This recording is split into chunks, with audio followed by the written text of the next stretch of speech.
practice of procurement. Unit 4, Approaches to sourcing supplies. Section 3, Criteria for supplier appraisal. Having understood the need to survey the market for potential suppliers and the need for supplier appraisal, it's essential to know the criteria by which potential suppliers are deemed fit to do business with the buying organization. By the end of this section, we should be able to assess the financial status and stability as a criterion for supplier appraisal, capacity to produce and technical capacity as criterion for supplier appraisal, adherence to systems and procedures as a criterion for supplier appraisal, conformance to legislation and criteria for supplier appraisal, and supplier supply chain as a criterion for supplier appraisal. Criteria the buying organization will use to appraise its suppliers is looking at the financial status and financial stability of these suppliers. It is important to know if these suppliers are financially sound. Now, financial status and stability refers to the supplier's profitability, its cash flow position. That is, whether it owes, how its costs and structures are allocated, and the supplier's overall financial health. These factors will reflect on the ability of the supplier to fulfill its contract with the buyer. Another criteria for supplier appraisal is the capacity to produce and technical capacity. The buying organization will need to appraise suppliers on the knowledge and skills that is required to elaborate on the task. It refers to the factors in the supplier's operational capacity and facilities, such as whether it produces or can produce the kinds of items or deliver the kinds of services required, how much volume the supplier will be able to handle. That is, the maximum amount of production that the supplier can produce at a particular time or at a point in time. What engineering, innovation, and design capability it has. We need to look at the ability of the supplier to meet our functionality or usability of the requirements, and even the aesthetics of the new product we are developing or the requirements we seek to procure from these suppliers. The type of plant and machinery these suppliers have, and whether it is capable of producing items within the tolerances set by the buyer specification. The technical capacity will also include the efficiency of factory layouts and processes.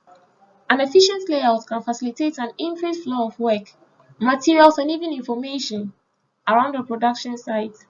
So in designing a factory, you should have efficiency in mind. If a factory is designed without efficiency in mind, it can limit our production, slow down processes, and even impact our overall profitability. The third criteria for supplier appraisal is the adherence to systems and procedures.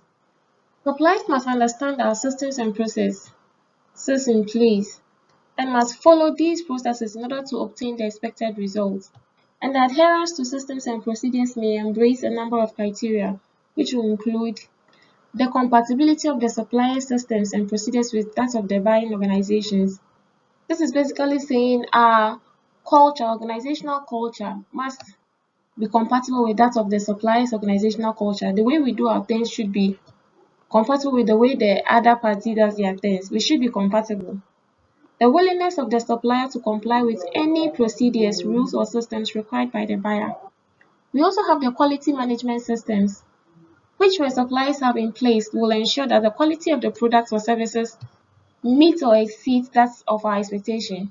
So when suppliers adopt some quality standards such as the continuous improvement, total quality management, quality assurance, quality awareness, the zero defects, and all other quality management issues in their processes, just to ensure that the quality of the products or services they are giving us meet our expectation or even exceed the buying organization's expectations.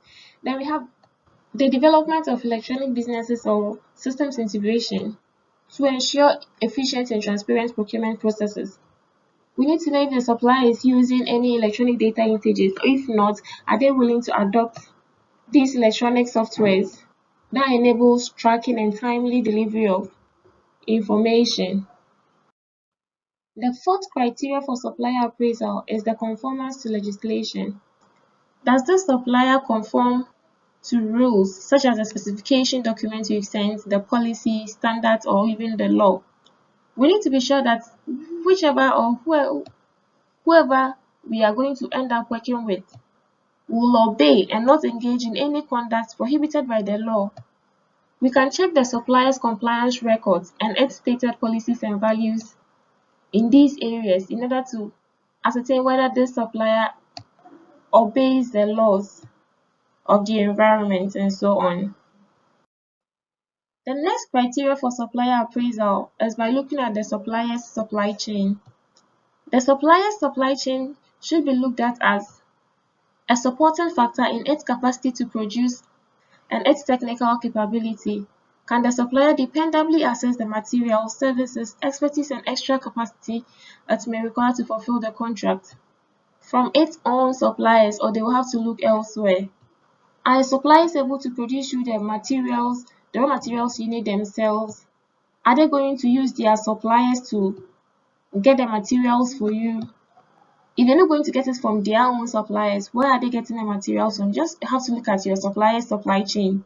The supplier's supply chain should also be looked at as a supporting factor in its legal, ethical, and environmental compliance and in the management of reputational risks to the buyer. Additionally, knowing your supplier's supply chain will help you minimize all risk and dangers to your own reputation as far as possible, and also preparing yourself and your organization for potential reputational crisis in order to prevent negative economic effects caused by damage to your reputation. Now, if you don't know your supplier's supply chain, for all you know, your supplier may be using an organization that is known for its bad practices, an organization that has poor reputation, an organization that no one wants to be associated with. If you don't look at your supplier's supply chain, you won't know if your supplier is using such a supplier organization or not. And then you end up working with this supplier. If this supplier suffers any reputational damage because of the kind of actors they have in their supply chain, it's going to affect you, because remember, this supplier is also in your supply chain as a buying organization. And if there is any legal issues, you're going to suffer it, because remember, due diligence. Remember, in your business law, it's not only the sellers that must beware, the buyers must also beware. So in order to be wary of your supplier's supply chain, you have to take a critical look at their supply chain, understand the supply chain, know all the actors in their supply chain before you make a decision as to work with the supplier or not. By way of summary, we have explained some of the criteria for supplier appraisal, namely the financial status and stability, the capacity to produce and technical capacity, adherence to systems and procedures, and then conformance to legislation, and then finally the supplier's supply chain. Thank you.